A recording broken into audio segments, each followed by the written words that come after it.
Hello everyone and welcome to today's session of the RIOT Science Club. I'm here today with Lorenza and Bing from the Rotterdam RIOT site, and we're very happy to see that so many of you have joined us already for our session in which we have Tori Egherman with us. Tori will talk about what I think we can definitely call a hot topic, science communication, in which she'll use the communication on wearing face masks during the pandemic as an example. But before I get started with introducing Tori, we'll just wait for a couple of minutes so that everyone who wants to join is able to join us from the start. In the meantime, I'd like to show you the events that we'll have in the upcoming weeks. And here you can see that on the 23rd of November, we'll have Dr. Robert Thibault, who will give a talk about registration, shortcomings, deviations, and solutions. So be sure to mark your calendar for that at 4 o'clock GMT. And actually, today is a busy day of writing because at 4 o'clock, we'll have another session, 4 o'clock GMT, by Dr. Michael Frank, who will talk about moving towards a more cumulative science in developmental psychology. And if you want to keep posted on our upcoming seminars, you can subscribe to our mailing list, for which you can find the details on our website. And we'll put the links to our websites in the Q&A box. If you want to join our team at one of our sites, or if you want to start up your own site, also feel free to contact us. Just before we get started, a bit of housekeeping. So all of our events are hosted on Teams Live Events, which is a one-way streaming service. But of course, we always love input from our audience. So if you have any questions, either during or after the talk, don't hesitate to ask those in the Q&A box. Bing, Lorenza, and I will monitor this Q&A and try to address as many questions as we can. Please note that you can also upvote the questions that you would like to be addressed. Also, if you joined late, you can start from the beginning, and during the talk, you can also pause and rewind. All right, I think then it's time to move on to the session that we have for today. And I'm very happy to introduce our speaker, which is Tori Egherman. Tori is a writer, researcher, and project developer. She helps academics, business leaders, and activists with clearly communicating their story, in which she aims at finding and summarizing the core message. I'm particularly looking forward to learning the do's and don'ts of science communication, as I have to admit that even on a very low-key level, I often struggle tremendously with communicating my own work to friends and family. Now, luckily, when my friends and family misinterpret my work slightly, that doesn't have a lot of adverse effects. But there are instances in which interpreting and communicating the interpretation of scientific findings become crucial. And an example of which is research on the efficacy of wearing face masks during the pandemic. Today, Tori will share her view on what went wrong in this instance. So without further ado, Tori, the floor is yours. Okay, can you share the slides, please? Yes, I will share your slides now. Okay, yes. I know I was introduced as someone who could help you with science communication, but I am not going to leave you with any certainties today. We are going to leave this discussion filled with questions and filled with doubt, but maybe a belief in magic. So my name's Tori Egherman, and I will be your ringmaster today. Please, next slide. We are going to begin with a little content warning because this does include discussions of death and hospitalization and disregard for human life. Please continue. And it begins with a very depressing meditation, which I'd like you all to think about. If you are lucky, you will get old. And you will face a new pandemic one day. And you'll look back at this time. And maybe it'll be a novel, a play, a game, a film. Something will remind you of these days. And you'll find yourself filled with grief. And I can tell you this because I'm older than most of you. And I have lived through other pandemics, or at least one, the AIDS epidemic. And it left me filled with grief. And this, you will think about this moment now, and you will have time to think, to kind of mourn all the lost opportunities and all the lives that were lost and ruined because we didn't act in a more coherent way. So you'll wonder, when is science not enough? And when do I need magic? Please, next slide. And first, let's ask, what is science? Is it replicable knowledge? You tell me, because you're the scientists. And I know the image shows you the page of an article, or why most published research findings are false. And I just want to let you know that, like the author of this paper, I do believe in science and believe in the scientific process, but I don't believe in certainty. Let's go on. And what is magic? Is magic what is replicable only for us individually? Is it science that has not yet been described? Is it will or an act of imagination? So I found this on Twitter. I love Twitter. I know a lot of people hate it, but I love it. I've learned a lot from people on Twitter. And I love this example from Klezmer Style. She says, how magic works. It's not that I can't leave the house without my Nazar bracelet and my Hamsa. It's that I can leave the house with them. And when I read that, I thought, oh my God, my brain just lit up, because I realized, like me, I'm wearing this little red scarf today. And you know why I'm wearing it? Because my grandmother told me that if I wear red, then people cannot put the evil eye on me. So there you go. Maybe you right now, maybe you're thinking, I'm gonna sick the evil eye on you, and maybe you're not, but it doesn't matter, because this scarf gives me the confidence to talk to you today. Please. And I want us to keep a few questions in mind. In fact, every single slide that I give you and every single point that I say is going to bring up more questions. I want to ask, can science ever convincingly find proof in time? Can science answer every question? And how can magic help? This is what I want you to think about today. So here is the core question. Why do scientists have such a hard time communicating? And this is a great question, because you know, as scientists, that nothing is ever clear, and there are no definitive answers, and that things change all the time. And if you have three factors in play, you have uncertainty. Am I right about that?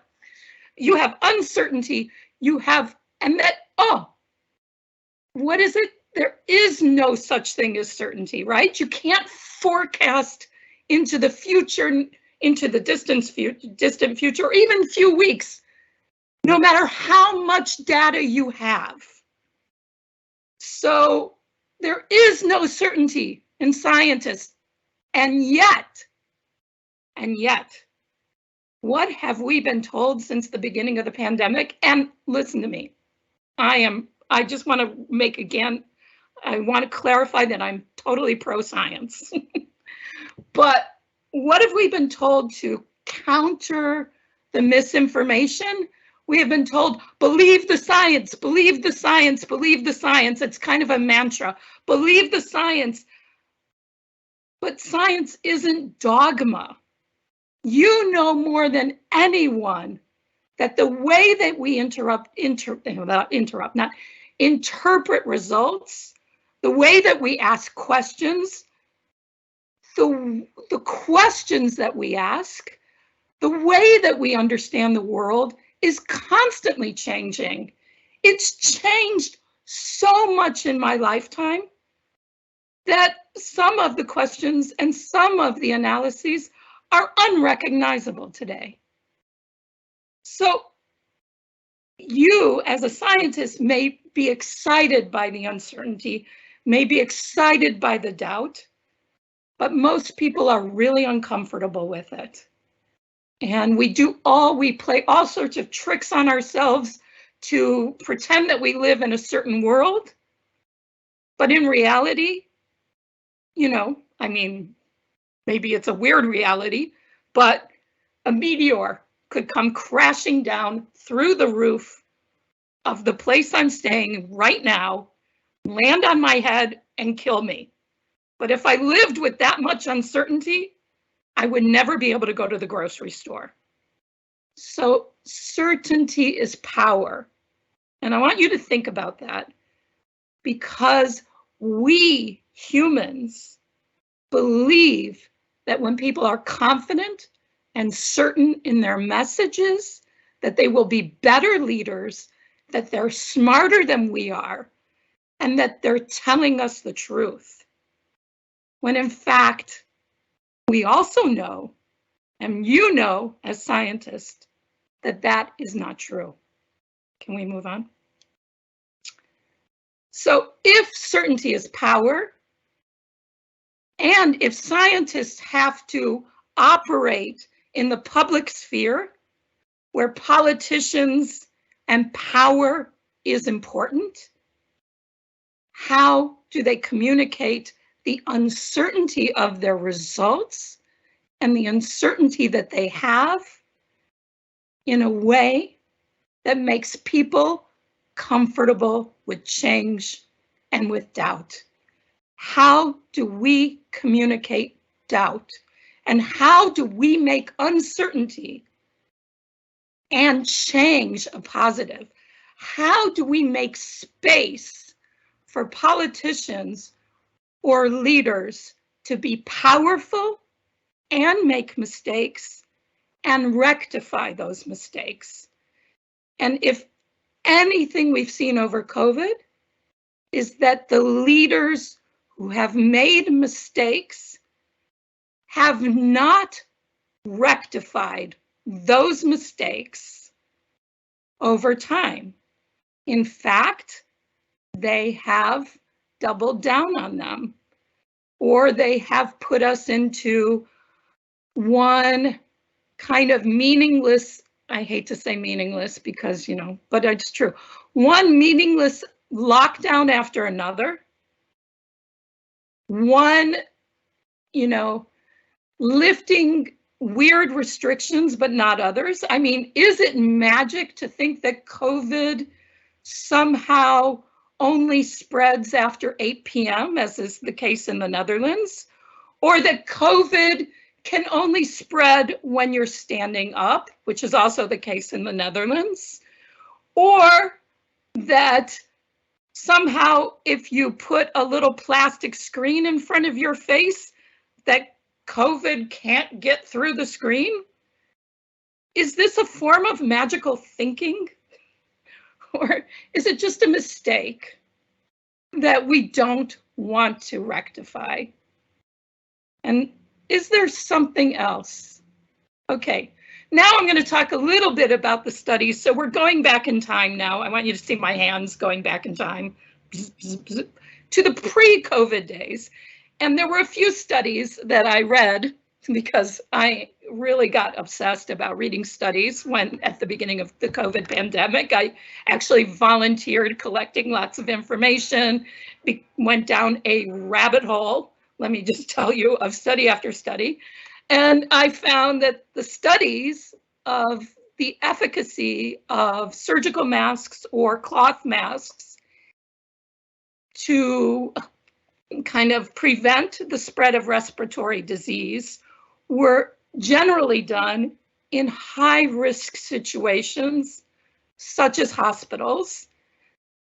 And they were generally done where the staff wore face masks and not the patients. And there were all sorts of other kind of faults in the studies. I don't want to call them faults because they weren't really faults. It's studying the efficacy of face masks turns out to be an incredibly complex task that may not even be really, really possible, which is why we asked this question. So in these situations, they found minimal help from face masks and from cloth and homemade face masks in general. So next slide. So the reality is, you can see all the little COVID virus thingies there on my little graphic, is that a hospital is filled with germs because sick people go to hospitals. So they are a special place. So, of course, what would be efficient and effective against a virus in a hospital would be much, much more intense than what would be effective in our daily lives, where we don't come across as many people with respiratory illness, when we don't come across as many instances of the virus. And as we've learned about COVID, viral load is really crucial to how sick someone gets. So I would argue that in the case of real life, of outside the hospital life, that if we all wore, even like put a scarf in front of our face, we would probably cut down the spread of COVID quite dramatically. Can we go to the next screen? In fact, what I think it's analogous to is, you tell me that my jeans, I'm wearing jeans right now. So you say to me, your jeans are ineffective because you will freeze to death in the Arctic. Well, I'm not going to freeze to death on the streets of Amsterdam. So really thinking about place, thinking about situation is really important when we're thinking about public health policy. So again, this gets me to asking about face masks.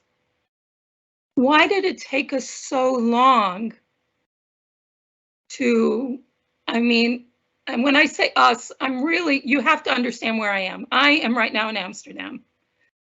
And in the Netherlands, we have only been asked to wear face masks on public transport, or when we are in the midst of our mini lockdowns, and then in public. So in general, there isn't an idea that we should wear face masks.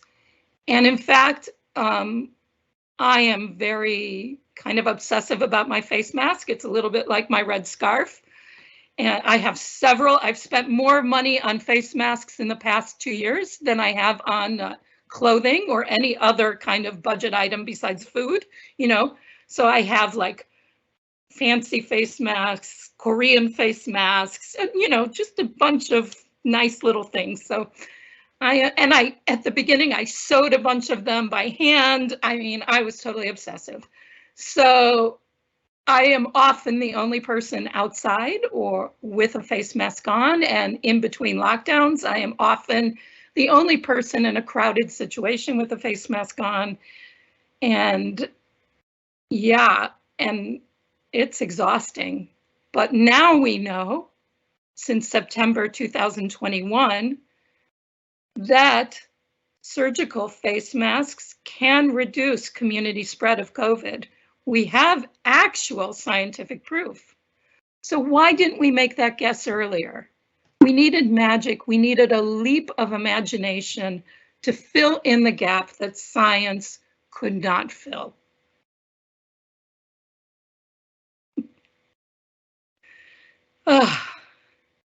And now I'm going to reflect a little bit on what we did know.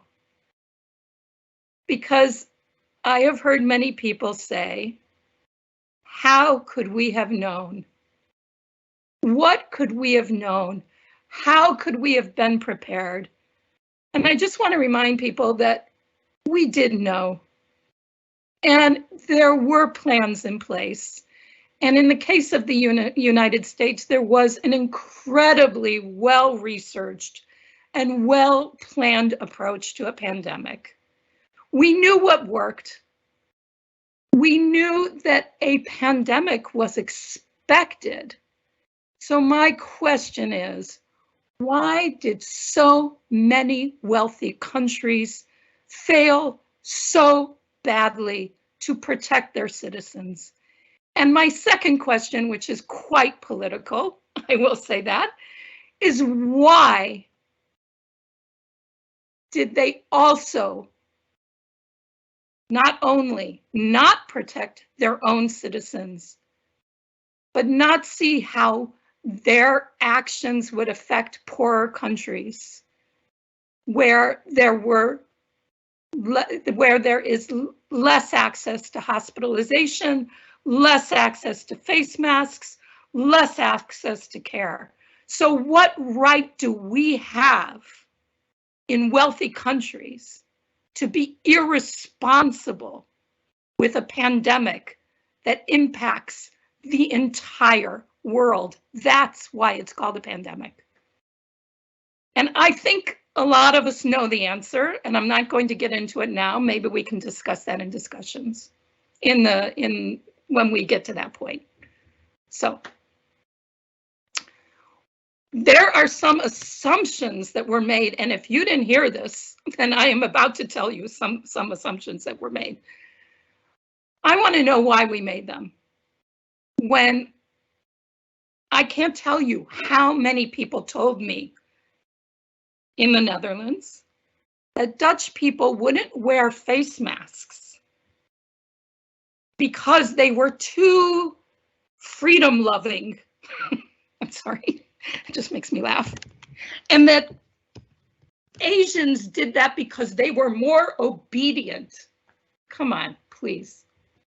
The day that just from this point of view, the day that people in the Netherlands are asked to wear face masks, they put them on. The day they're told they don't have to wear them, they take them off. The other thing, and this was from the World Health Organization, they took a long time to recommend face masks because they thought they would give people a false sense of security. Is that an assumption backed up by science? I don't think so.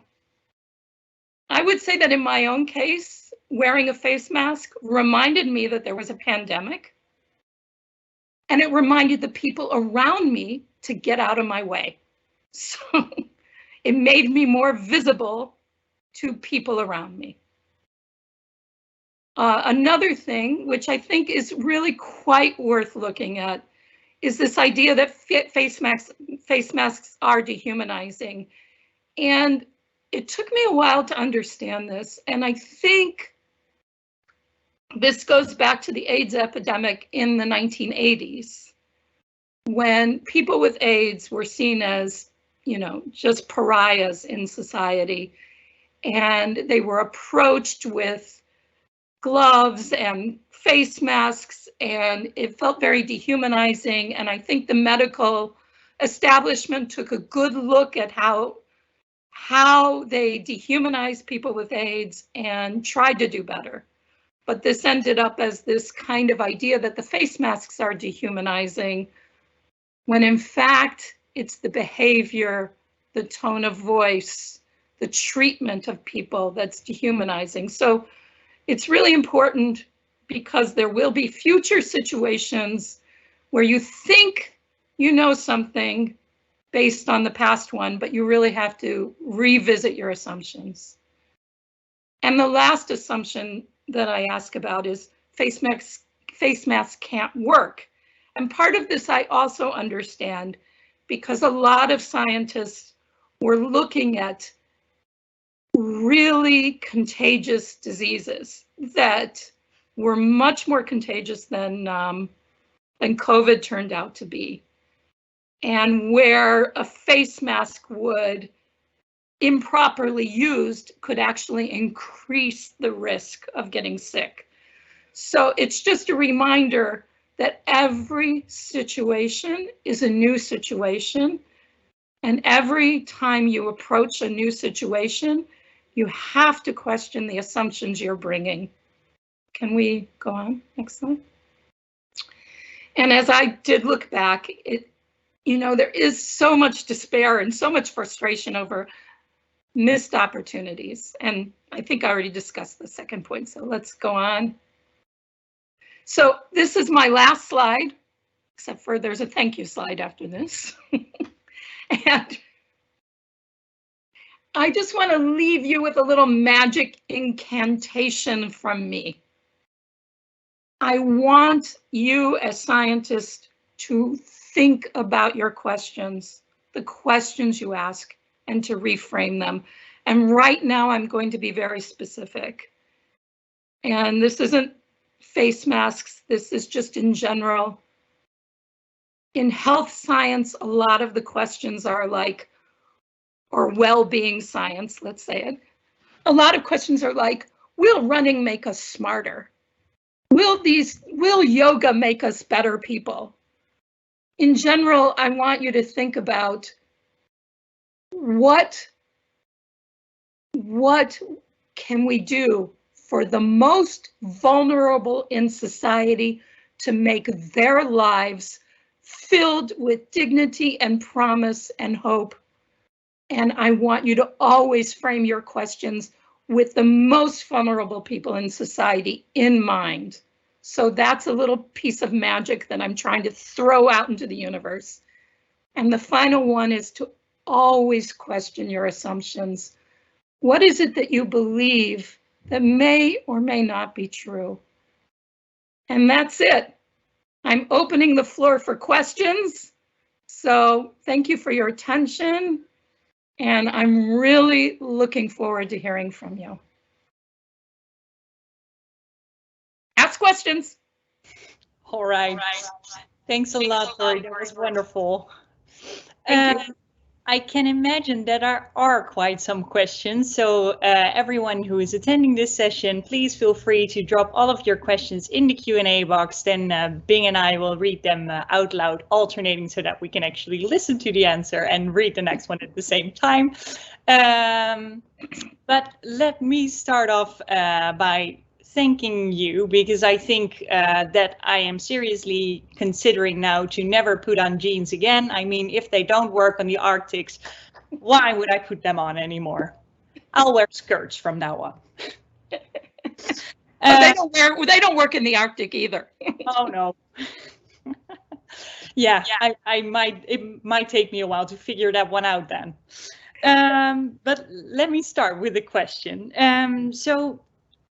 I was thinking during your talk, you talked about these assumptions that people had about wearing face masks that weren't really built on anything, but we also need that sort of bit of magic to help us guide while science isn't there yet.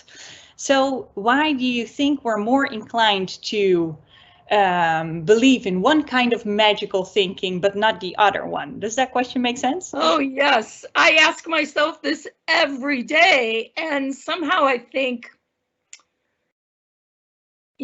because if there's anything we've seen that COVID has really, and the way that COVID has been approached has really opened up the space for conspiracy theories, for quack.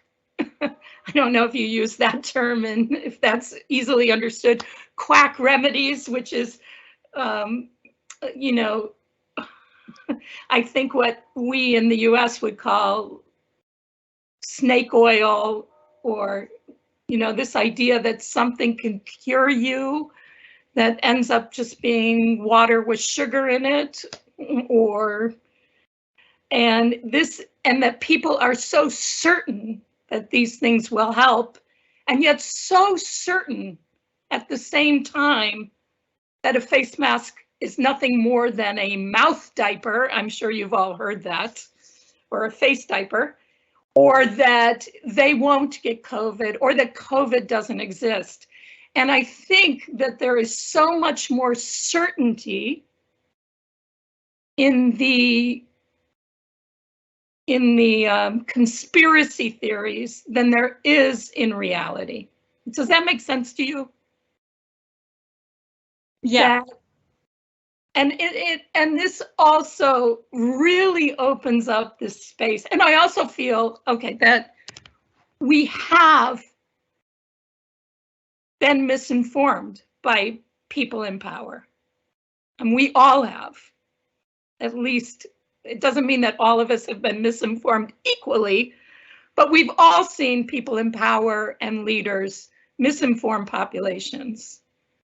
And they have, because they have done this, they have opened up a space for certainty and for lies to be seen as facts. So I don't know if this answers your question. Yes, I think it partially does, and it also opens up the floor for a lot of new questions. One side note that I want to make is that someone commented that they weren't able to see you for a while. I hope I fixed that now, so I'm very sorry about that. If it's still not fixed, let us know. What I'm wondering about is, I completely agree with you. If you have certainty, that gives a lot of power also to explain to people why you want them to do something. How do you view, how can we incorporate uncertainty? So be honest about what isn't sure yet, but still communicate a message which people want to adhere to. I often wonder what would have been different if public health communicators would have told us, and actually some of them did, so some of them did do this, but would constantly tell us that this is a new situation. We will be learning more as we go. We will keep you informed. You will be our partner in this. And we will constantly tell you what we are learning. But just, I don't know if that would have helped. But I really wish there would be some acknowledgement and constant acknowledgement. These are things you can't do once. So it's almost like every time you speak, you have to say, this is what we know now. We may know something else later. So please listen to us as we go. And please, we trust you to listen. We trust you to be our partner in this. And we will move forward. And maybe we will err on the side of saving more lives. For instance, in the Netherlands, I'm just going to say, because this is where I've lived throughout the pandemic, I wish this had been framed from the beginning as a way for us to protect each other that wasn't framed as individual health, but community health. I wish we were told that if you follow these guidelines, you will protect each other. Like, something happened to me this year when I was reading information from disabled activists about vaccines. And they were talking about how vaccines, they don't only protect you, they protect the community. And you probably all knew this, and this is not new to you. But weirdly enough, this was new to me. I thought, wow, I never thought about getting a vaccine as a way to protect people with compromised immune systems or the entire community. I thought it was for me personally. So just reframing these discussions has really helped, and listening to the disabled community, for instance, especially when it comes to COVID, I think is super important. It's super important because a lot of this has been framed as it's just the flu, I'm healthy, I have no underlying conditions, I have no comorbidities, if you want to use that term, but in fact, your community does. And you may, and we don't know. So there are a lot of, I just wish, I feel like we missed that opportunity, and I wonder, has that opportunity completely left, or are there possibilities to reframe the discussion? I, well, was really happy with your answer and hearing you, and I quite like that at some point you also said, well, I would like to have seen a communication style like that, but I don't know for sure if it would have helped. So yeah. Even within that, there's this uncertainty that, well, keeps haunting us and also keeps us curious, I would say. Yeah, before I just continue with asking you many questions, because trust me, I have many more. I also want to give Lorenza and Bing the opportunity. So if you also would like to ask another question, feel free to do so. And otherwise, I'll just continue with my list. Thanks, Tori, for the talk. Actually, I was wondering, building on what you said right now, what if we were to change right now our strategy? Like, what would you suggest as systematic changes at this point in the pandemic? What do you think would make it better, given also the growth of this, this conspiracy theories that has occurred? How can we move on from this? Oh my God, that's such a good question. Well, one, anybody who's following the conspiracy theories can see that COVID is an excuse for anti-Semitism and racism, xenophobia. It's very obvious that COVID is not the key player, it's just a catalyst. And we can see this when we listen to our most prominent leaders who are promoting kind of COVID denialism, that's not all they're promoting, you know. So I think it's really important first to apologize. I would love to hear an apology from certain people who have led us through this with misinformation, and to say, this is what we know now. It's not too late for us to change. You know, you always think, oh my God, we're so far gone. There's no way of changing. And then a year later, we're so far gone. When I was looking back to this research and looking at the articles and everything I'd collected over the years, I was like, oh my God, the shock people had when 200 people died in Iran, for instance, from COVID, and how shocking that was, and how that's like a day's, that's like no big deal now. I mean, I would love to revive the shock that we had and the value for human life that we once shared. And it's not too late, because tomorrow it's going to be worse. So I would say that we can start from the beginning. We can roll back.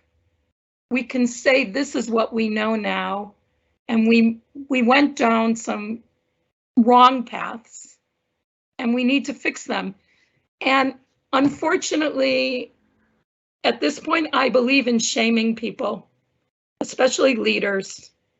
I really believe in shaming them for miscommunication and for really calling them out, because it's shameful. It's shameful.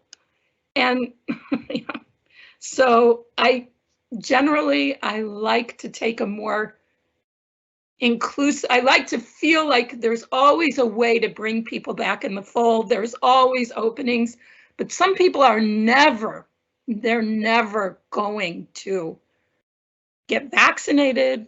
That's okay. They're never going to wear a mask. But really, they should not be allowed to endanger the lives of others. That's just ridiculous. I don't think I'm helping answer your question at all, but you can see where I stand on this point. Yeah, thanks, Tori. I don't know how we've allowed them to claim freedom, for instance, and to claim the terms that we deserve. And I don't know how we've allowed them to claim ideas like personal responsibility when we are responsible for our communities. Yeah, so certainly like a way to go would be the apologies, putting emphasis in group responsibility as well as individual, I suppose, and on the value of human life and how it has been changed our reactions from the beginning till right now. Thank you. Thank you for summarizing. Yeah. Well, yeah, this is right. Like, it's really nice to hear from someone outside of academia on this respect. And I also do wonder how can scientists communicate these, for instance, on TV or to the public in different ways? How can we get to that in a better way at this point in the pandemic? Yeah, that's a really good question. I think there's so many examples of really good communication from scientists, actually. And I think a lot of scientists have been really impressive and really good at communicating their results.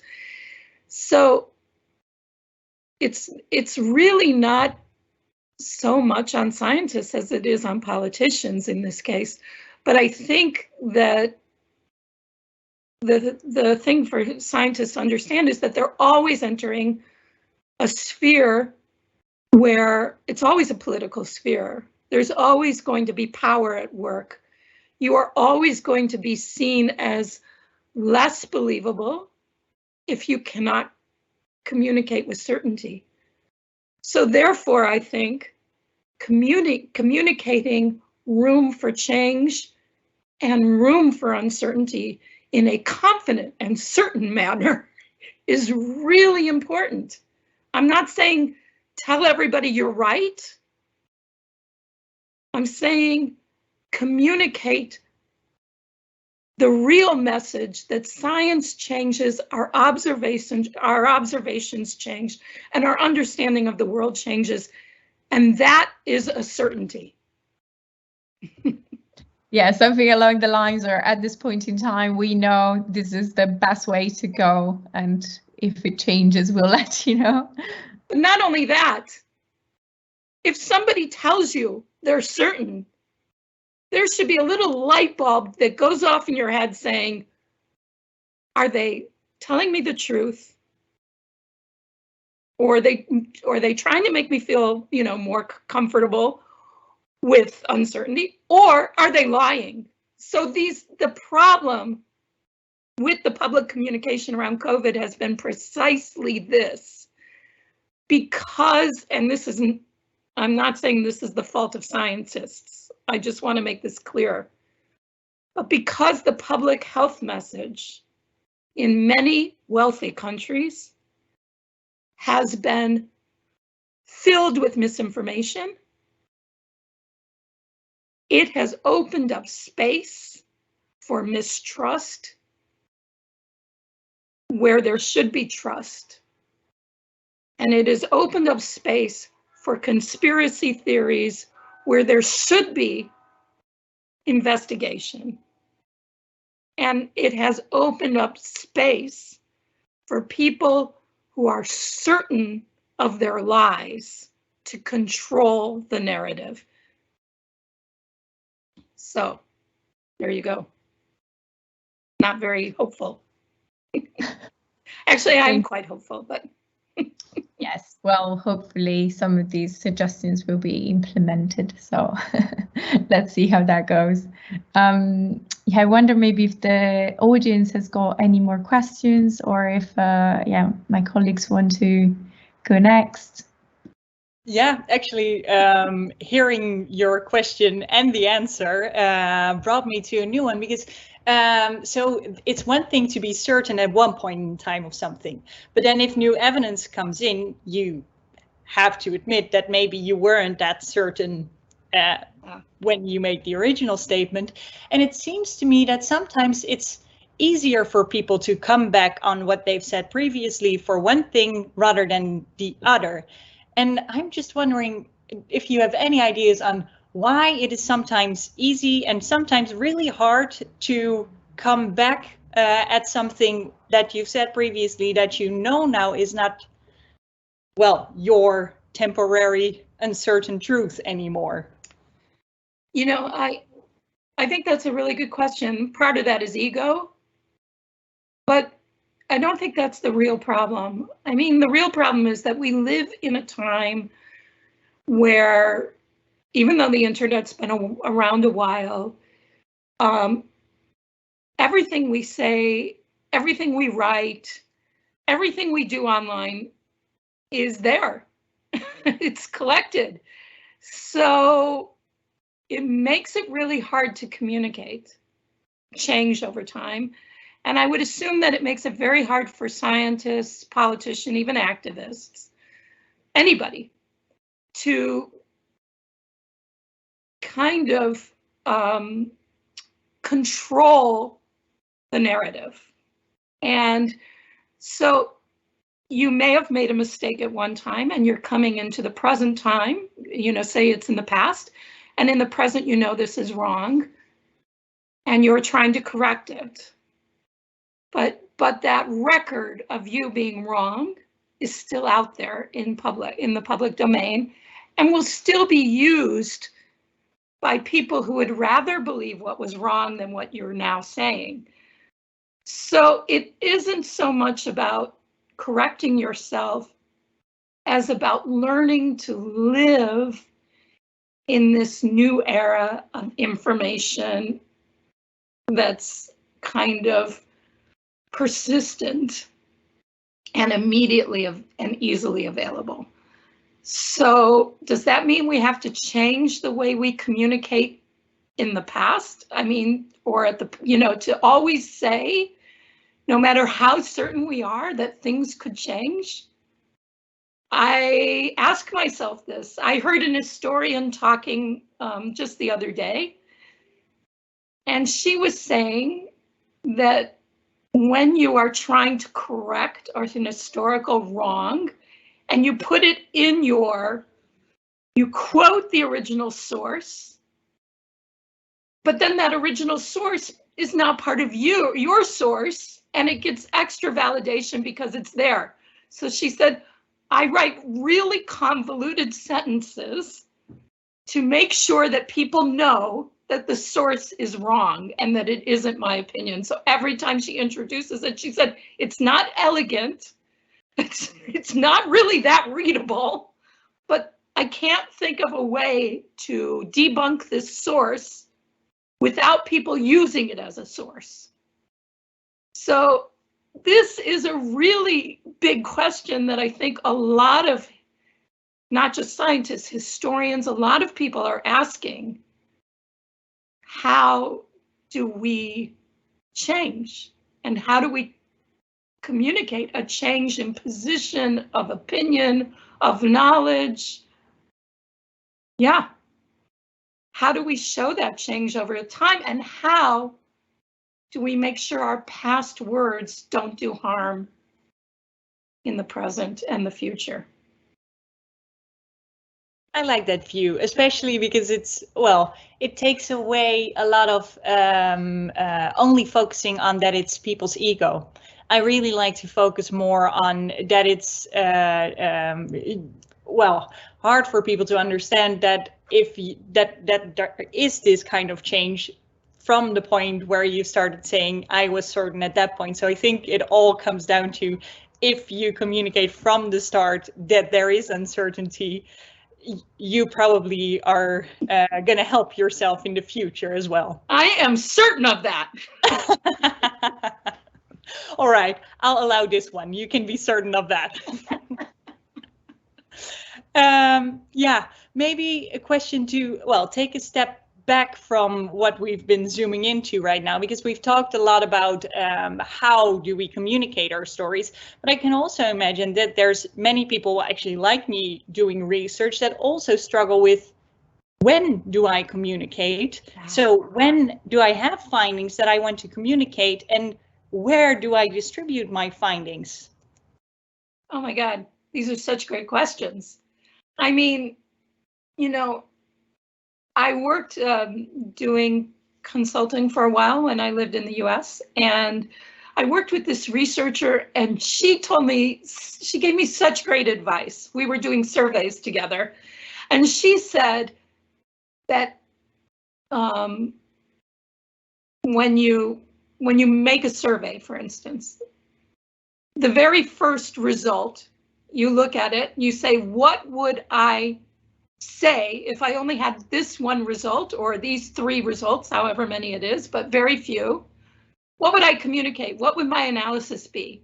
And if there's something missing, then you have to add a question to your survey. That's a very, small example, but so in fact, I would think, and I'm just asking this, maybe this is a question for you all, that as scientists, you're constantly looking at your results and thinking, what story are these results showing me today? And what, as you go, I mean, you're not just looking at them at the end of an experiment, are you? No. Okay. So you're always looking at them. You're always thinking, what is the story that my results, that this experiment or these results is telling me? So if you want to communicate it to a wider audience, that is really a hard question, because I mean, look at some of the science communication out there. Well, we know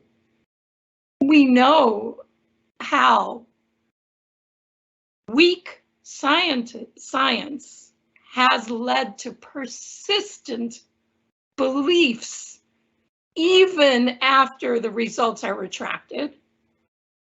And I can think of examples. If you need them, I can say them, but you probably can think of them too. And that once you put those results into the world, they have a life of their own. So it's really important to think, what am I trying to say here? And can this have a negative impact? Am I sure that I'm ready to communicate? But I mean, and then if you are, then yeah, I mean, great. There are a lot, it depends on who you want to communicate with. I mean, I think that's one of the problems we've had over the past couple of years, is this new idea that there's a lot of science out there in the public domain before it's peer reviewed, and that most people, and in fact, most journalists, are not really keen on making sure that it gets validated.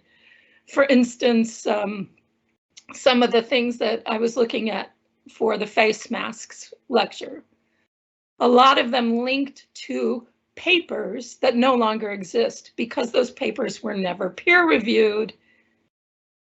And so, I'd see like an article from some news outlet. This study shows that face masks have no effect at all on the spread of COVID. You link on the paper's gone. It wasn't peer reviewed. So in general, this has been a problem right now. And it's again, the sense of this information overload that we're living in, not knowing how to balance information. So I think depending on who you're trying to talk to, it really depends on who your audience, who you communicate with and how you communicate. That didn't help. But if you ever have a more specific question, I'm happy to help. That did actually help a lot. I think that was a great answer. And it reminded me of a story that I recently heard about a meta-analysis that was being run on studies that were, and of those studies, the majority were still preprints. So then the meta-analysis got to the point where it had to undergo peer review, and the question was, to what extent is it now the responsibility of the peer reviewer to actually go back to all the studies that weren't peer reviewed yet? But yeah, that is a difficulty. Wow. What a great question. Yeah. Right? Yeah, quite a tricky situation. And that's where you are, because I know you really are focused on transparency. So how do you balance transparency and this question? Yeah, validity, is that the right word?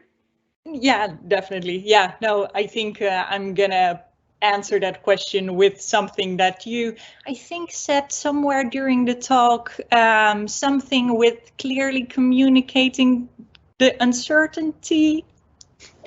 Yeah, I think that might be the answer. Yeah, maybe preprints have to have a giant preprint stamp in the background of every page. If that's what helps people remind that the papers weren't peer reviewed yet. Yes, I think they all have something on top, but they do, yeah. Make it clear enough. I agree. All right, I'll open up the floor for Lorenza and Bing once more, because I see that we have 3 more minutes, so probably just time for one more question.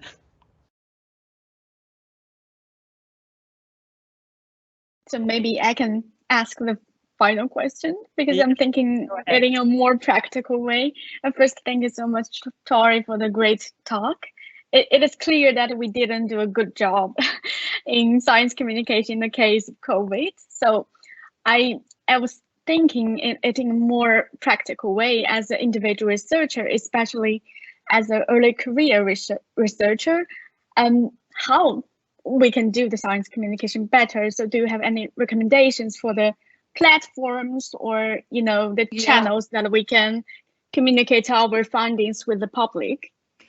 Oh, that's such a good question. I mean, I think there is kind of an urgency to figure out how to communicate something that's been peer reviewed, something that hasn't been peer reviewed. We identified that. So really, that's really important.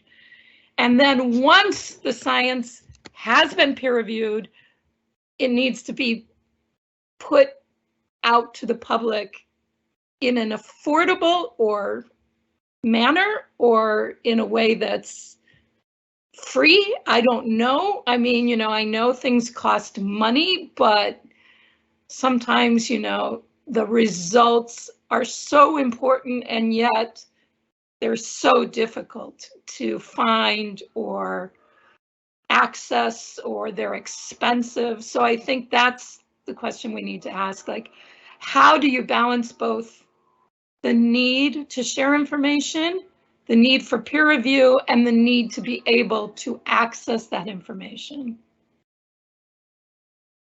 So maybe every scientist should be required to write an article for a lay audience, a non-professional audience as well. I really like that suggestion, also because I think it is really difficult to do such a thing. Yeah. I recall I once wrote a short article for children aged 8 to 11, and it was one of the most difficult journeys I've had, but also one of the most fun journeys. So yeah, I would definitely say that would be a nice addition to our work. I see that it turned 4 o'clock, so that was a perfect last question. Thank you, Bing, for that. Well, Thanks a lot, Tori, for being here today with us. I really enjoyed your talk and the conversation afterwards, and I hope many of the attendees did as well. Thank you for everyone who was here with us today. We hope to see you next time. And if you're free later today at 4 GMT, then definitely make sure to join the next talk of the riots. And otherwise, we'll see you at any of our upcoming events. Thank you.